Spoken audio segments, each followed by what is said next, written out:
ସମ୍ବଲପୁରରେ ଅସହ୍ୟ ଶୀତ ଲହରୀ, ଜନଜୀବନ ଅସ୍ତବ୍ୟସ୍ତ, ତାପମାତ୍ରା 10 ଡିଗ୍ରୀକୁ ଖସିବା ନେଇ ପାଣିପାଗ ବିଭାଗର ପୂର୍ବାନୁମାନ।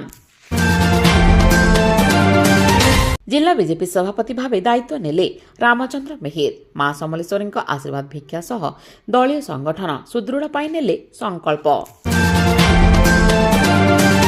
ହୀରାଧର ଉଚ୍ଚ ବିଦ୍ୟାଳୟରେ ସାହିତ୍ୟ ପ୍ରତିଭା ଚୟନ କାର୍ଯ୍ୟକ୍ରମ ଅନୁଷ୍ଠିତ। ନୂତନ ପ୍ରତିଭାଙ୍କୁ ଲୋକଲୋଚନକୁ ଆଣିବା ସାହିତ୍ୟ ଘରର ଲକ୍ଷ୍ୟ। ସମ୍ବଲପୁର ଲୋକ ମହୋତ୍ସବରେ ଅନୁଷ୍ଠିତ ହେଲା ଆଲୋଚନା ଚକ୍ର। ଲୋକକଳା ଓ ସଂସ୍କୃତିର ସୁରକ୍ଷା ଉପରେ ହେଲା ବିଚାର ବିମର୍ଶ। ରେଢ଼ାଖୋଲ ପଣ୍ଡକିମାଲ ଛକରେ ମର୍ମନ୍ତୁଦ ସଡ଼କ ଦୁର୍ଘଟଣା। ଗ୍ୟାସ୍ ଟ୍ରକ୍କୁ କାରର ପଛପଟୁ ଧକ୍କା, ପୋଲିସ କର୍ମଚାରୀ ଆହତ। ବରେଇପାଲିରେ ମର୍ମନ୍ତୁଦ ସଡ଼କ ଦୁର୍ଘଟଣା। ଟ୍ରକ୍ ଚାପାରେ ସାଇକେଲ ଆରୋହୀ ମୃତ। ପୋଲିସ ଟ୍ରକ୍ର ଚାଳକ ସ୍ୱାଧୀନ ଦେହୁରୀଙ୍କୁ ଅଟକ ରଖି ପଚରାଉଚରା ଆରମ୍ଭ କରିଛି।